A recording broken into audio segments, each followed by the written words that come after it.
ഒരു യാത്രയെ ഏറ്റവും മനോഹരമാക്കുന്നത് അവിടുത്തെ സൺറൈസാണ്. ഒരു സൺറൈസ് കാണാൻ പോയ അതിമനോഹരമായിട്ടുള്ള കഥയാണോ ഈ ട്രാവൽ സ്റ്റോറിയിലൂടെ. കേരളത്തിലെ തന്നെ ഏറ്റവും നമ്പർ 1 സ്പോട്ടായിട്ടുള്ള സൺറൈസിൻ്റെ കൊളക്കുമലയിലേക്കുള്ള യാത്രയാണോ. ഈ കാണുന്ന നോക്കി എത്ര മലയിടുക്കുകളാണ് അവിടെ ഉള്ളത്.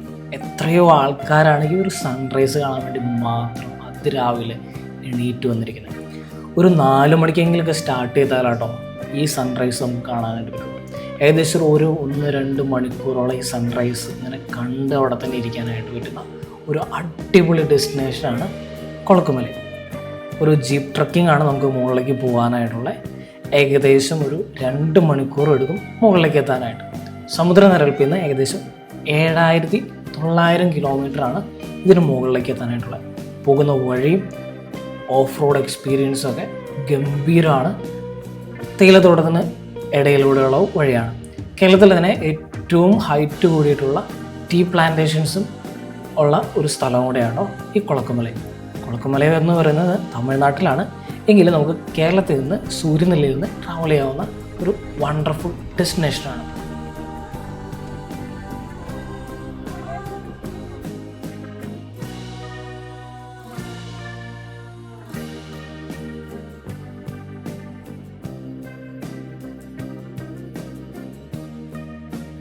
നമ്മൾ യാത്ര ആരംഭിക്കുന്നത് തൃശ്ശൂരിൽ നിന്നാണ്. തൃശ്ശൂർ മൂന്നാർ റോഡ് എന്ന് പറയുന്നത് നമുക്കറിയാം, ഗംഭീര റോഡാണ്. ഡ്രൈവിംഗ് എക്സ്പീരിയൻസ് എന്ന് പറയുന്നത് അടിപൊളിയായിട്ട് പോകാവുന്നത് തന്നെയാണ്. കാലത്തെ തന്നെ ഒരു സൺറൈസ് നമ്മൾ കണ്ടിട്ടാണ് പോകുന്നത്.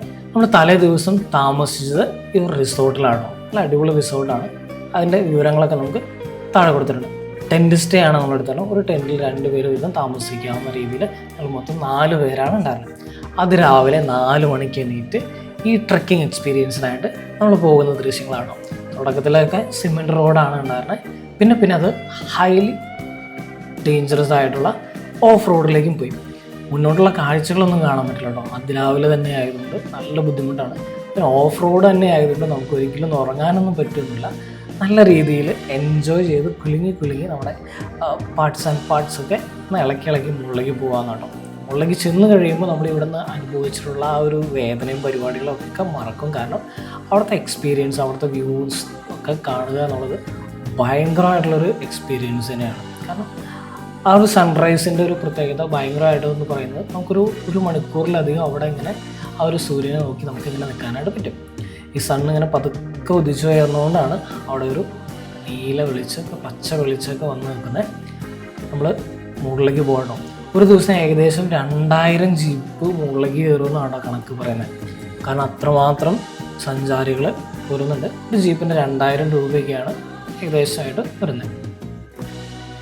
ഈ കാണുന്നതൊക്കെ കേട്ടോ നല്ല തിരക്കുള്ളൊരു ദിവസമാണ്. നമ്മൾ അതിരാവിലെ തന്നെ സൂര്യനെ ഉദിക്കുന്നതിന് മുമ്പ് തന്നെ അവിടെ എത്താനായിട്ടുള്ള കുറച്ച് കഷ്ടപ്പാടിലാണ്. നമ്മൾ എത്തിയപ്പോഴത്തേക്കും സൂര്യൻ ഇങ്ങനെ കറക്റ്റ് നമ്മുടെ ഐ ലെവലിൽ എത്തിച്ചേർന്നിട്ടുണ്ട്.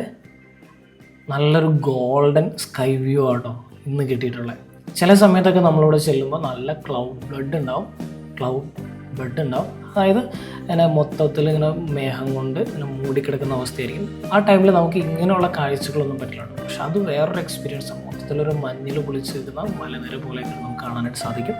നമ്മുടെ ഒരു ഐ ലെവൽ അല്ലെങ്കിൽ നമ്മുടെ കാലിനിടയിൽ മൊത്തത്തിൽ ഇങ്ങനെ ഒരു ക്ലൗഡൊക്കെ വന്ന് നിൽക്കുന്ന പോലെ ഒരു ഫീൽ ഉണ്ടാവും. പക്ഷെ ഇന്ന് എന്ന് പറയുന്നത് കുറേയധികം മലനിരകളുടെ പിറകിലായിട്ട് സൂര്യൻ ഉദിച്ചു വരുന്ന ഒരു ഫീലാണുള്ളത്. ഈ ഒരു ഫീൽ എന്ന് പറയുന്നത് ഗംഭീരമാണ്. കുറച്ചുകൂടെ കഴിഞ്ഞ് കഴിയുമ്പോൾ സൂര്യനെ കുറച്ചും കൂടി പൊങ്ങി കഴിയുമ്പോൾ നല്ല ഭംഗിയാണ്.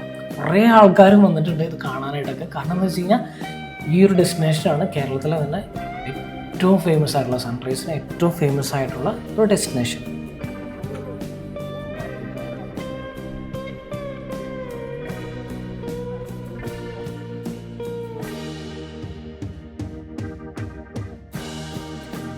ഞാൻ പലപ്പോഴും ചിന്തിച്ചിട്ടുണ്ടല്ലോ എന്തുകൊണ്ടാണ് ഈ മൂന്നാർ ഇത്രമാത്രം ഫേമസ് ആവാൻ കാരണം. മൂന്നാറിൻ്റെ ഏറ്റവും വലിയൊരു പ്രത്യേകത എന്നുള്ളത് ഒരു തണുത്ത കാലാവസ്ഥ എല്ലാവരും ആഗ്രഹിക്കുന്നുണ്ട് അങ്ങോട്ട് പോകാനായിട്ട്. അതിനേക്കാൾ കുറേയൊക്കെ ആയിട്ടൊരു മലനിരകളും അതിനിടയിൽ വരുന്ന സൂര്യനും വെളിച്ചവും ഇതൊക്കെ എല്ലാവർക്കും ഒരു പുതുമ നൽകുന്ന ഒരു അനുഭവം തന്നെയാണ്. എല്ലാവർക്കും ഒന്ന് റിലാക്സ് ആവാനായിട്ട്, ഒരു മൈൻഡൊക്കെ ഒന്ന് റിഫ്രഷ് ആവാനായിട്ടൊക്കെ പോകുന്നവരാണ് കൂടുതലും. ഇവിടെ വന്നു കഴിഞ്ഞപ്പോൾ എനിക്ക് മനസ്സിലായിട്ടുള്ള ഒരു കാര്യമാണ്, കുറേയധികം ആൾക്കാർ ഒന്ന് മൈൻഡ് റിലാക്സ് ആവാനായിട്ട്, ഒന്ന് വെറുതെ ഇരിക്കാനായിട്ട്, ഒന്ന് പ്രകൃതിനൊക്കെ ഒന്ന് മനസ്സിരുത്തി ധ്യാനിച്ച് പ്രണയിച്ച് പോകാനായിട്ട് ആഗ്രഹിക്കുന്ന കുറേ പേരിവിടെ ഉണ്ട്. ആർക്കും ഒരു തിരക്കില്ല, എല്ലാവരും വളരെ സൈലൻ്റായിട്ട് ആ ഒരു മൊമെൻറ്റിന് വേണ്ടിയിട്ടൊക്കെ ഇങ്ങനെ കാത്തിരിക്കുകയാണ്. അങ്ങനത്തെ ഒരു അടിപൊളി പ്ലേസാണോ ഈ മൂന്നാർ എന്ന് പറയുന്നത്. നമുക്കൊക്കെ എല്ലാവർക്കും തന്നെ അസോസിയേറ്റ് ചെയ്യാൻ പറ്റുന്ന, എല്ലാവർക്കും തന്നെ കുറേയൊക്കെ സമയം സ്പെൻഡ് ചെയ്യാൻ പറ്റുന്ന, ഡിഫറെൻ്റ് ആയിട്ടുള്ള കുറേ അഡ്വഞ്ചേഴ്സും പരിപാടികളൊക്കെ ആയിട്ടൊക്കെ എല്ലാവർക്കും, എല്ലാ ഗണത്തിൽപ്പെട്ട എല്ലാവർക്കും തന്നെ ഇഷ്ടപ്പെടുന്ന ഒരു സ്ഥലമായിട്ടാണ് എനിക്ക് തോന്നിയത്. ഈ ഒരു സൺറൈസ് വ്യൂ എന്ന് പറയുന്നത് എനിക്ക് ഒരിക്കലും മറക്കാൻ പറ്റാത്തൊരു അനുഭവമാണ്. വളരെ അടിപൊളിയായിട്ട് ഒരു കാം ആൻഡ് ക്വയറ്റ്, ഒരു റിലാക്സ് ചെയ്ത് നമ്മുടെ ബാക്കി എല്ലാ കാര്യങ്ങളൊക്കെ ബാക്കിലേക്ക് മാറ്റി വെച്ച് ഒരു കുറേ സമയം സ്പെൻഡ് ചെയ്യാൻ പറ്റുന്ന ഒരു അടിപൊളി ടൈം കേട്ടോ.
ഇനി ഇതാണ് നമ്മുടെ ഓപ്പോസിറ്റ് കാണുന്ന തേയിലത്തോട്ടം. ഇപ്പോൾ നല്ലൊരു വാലി ആയിട്ട് കാണുന്നുണ്ടോ. സൺസെറ്റ് ആണെങ്കിൽ ആ ഭാഗത്ത് നോക്കുമ്പോൾ നല്ല രസമായിരിക്കും. സൺറൈസ് ഇപ്പോഴത്തെ സൈഡിൽ. ഇനി നമുക്ക് തിരിച്ചു വരുമ്പോൾ ശരിക്കും ആ ഓഫ് റോഡ് നമ്മൾ വന്ന വഴിയൊക്കെ ശരിക്കും കണ്ട് തിരിച്ചു വരാം. തേയിലത്തോട്ടത്തിനിടയിലൂടെ ഇറങ്ങിപ്പോരുന്ന ഒരു ഫീലിങ്ങും നല്ല രസമായിട്ടാവും. പിന്നെ കുറച്ചും കൂടി ഒരു അഡ്വഞ്ചറസ് ഫീലിംഗ് ഒക്കെ ആവശ്യമുള്ളവർക്കൊക്കെ ഈ ഒരു റൈഡ് എപ്പോഴും നല്ല രസമായിട്ടുള്ളതാണ്.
പോയപ്പോൾ ഇത് കാണാത്ത കാര്യങ്ങളൊക്കെ നമുക്കിപ്പോൾ തിരിച്ചു വരുമ്പോൾ കാണാമല്ലോ, നല്ല രസമായിട്ട്. ഒരു സൈഡിൽ ഒരു മലയും മറ്റു സൈഡിലായിട്ട് തേയിലത്തോട്ടവും, ഒരു സൈഡിൽ വലിയ മലകളൊക്കെ നമുക്ക് കണ്ട് അടിപൊളിയായിട്ട് പോകാം. ഇവിടെ 2 തരത്തിലുള്ള ട്രക്കിംഗ് ഉള്ള ഒരു ട്രക്കിംഗ് കൂടെ ഉണ്ട്. അത് കുറച്ചും കൂടെ ഉയരങ്ങളിലേക്കുള്ളതാണ്. അത് ഒരു 6 മണിക്കൂർ കൂടുതൽ എടുക്കുന്ന ഒരു ട്രക്കിംഗ് ആണ്. അതിനേക്കാൾ കുറേ കൂടെയൊക്കെ ഭംഗി ഈ ഒരു ഷോർട്ട് ടൈം ട്രക്കിംഗ് എടുക്കുന്നതാണ്. 2 മണിക്കൂറുണ്ട്. നമുക്ക് നല്ല കാഴ്ചകളൊക്കെ കണ്ട് നല്ല രസമായിട്ട് ഒരു പ്രത്യേക ഫീലോട് കൂടി തന്നെ നമുക്ക് പോയിട്ട് വരാൻ പറ്റുന്ന ഒരു വണ്ടർഫുൾ ഡെസ്റ്റിനേഷനായിട്ട് പറയാം. എല്ലാ ജീപ്പുകളും തന്നെ ഇപ്പോൾ പുറത്തേക്ക് ഇറങ്ങിക്കൊണ്ടിരിക്കുന്നതാണ്. പോണ വഴിക്ക് നമുക്ക് ഇടയ്ക്കിടയ്ക്ക് നിർത്തി നല്ല വ്യൂ പോയിൻറ്റ്സ് ഒക്കെ കാണിച്ച് തന്ന് നല്ല രസമായിട്ട് തന്നെ നമുക്ക് അവർ കൊണ്ടുവരികയും ചെയ്യണം.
നമ്മൾ തിരിച്ച് നമ്മുടെ താമസിച്ച റിസോർട്ടിലേക്ക് തന്നെ തിരിച്ചു വന്നു. ഒരു പഴമയുടെ ഒരു ഘട്ടത്തോട് കൂടി ഉള്ളൊരു റിസോർട്ടാണ്. ഒരു സൈഡിൽ നല്ല വലിയ മലകളും ഒക്കെ ആയിട്ട്, അപ്പുറത്തെ സൈഡിലേക്ക് നല്ലൊരു വ്യൂ പോയിൻറ്റും ഉണ്ട്. ആ ഒരു വ്യൂ പോയിൻറ്റ് കണ്ടിരിക്കാനായാലും നല്ല രസമാണ്. അവിടെയാണ് നമ്മുടെ ഈ ടെൻറ്റ് സ്റ്റേയും ബാക്കി കാര്യങ്ങളൊക്കെ അറേഞ്ച് ചെയ്ത് വെച്ചിരിക്കുന്നത്. ഏകദേശം ഒരു 10-20ഓളം ടെൻറ്റ് സ്റ്റേ ഉണ്ട്. ഒരു സ്റ്റേയിൽ ഏകദേശം 2 പേർക്കൊക്കെ താമസിക്കാവുന്ന രീതിയിലാണ്. അപ്പോൾ വീഡിയോ എല്ലാവർക്കും ഇഷ്ടമായെന്ന് വിചാരിക്കുന്നു. ഇതുള്ള അഡ്വഞ്ചറസ് ജേർണിയൊക്കെ ആയിട്ട് നമ്മൾ ഇനിയും വരും. നിങ്ങളുടെ അഭിപ്രായങ്ങളൊക്കെ കമൻറ്റ് ബോക്സിൽ അറിയിക്കുക. അപ്പോൾ മറ്റൊരു വീഡിയോയിൽ കാണുന്നവരെ ബൈ.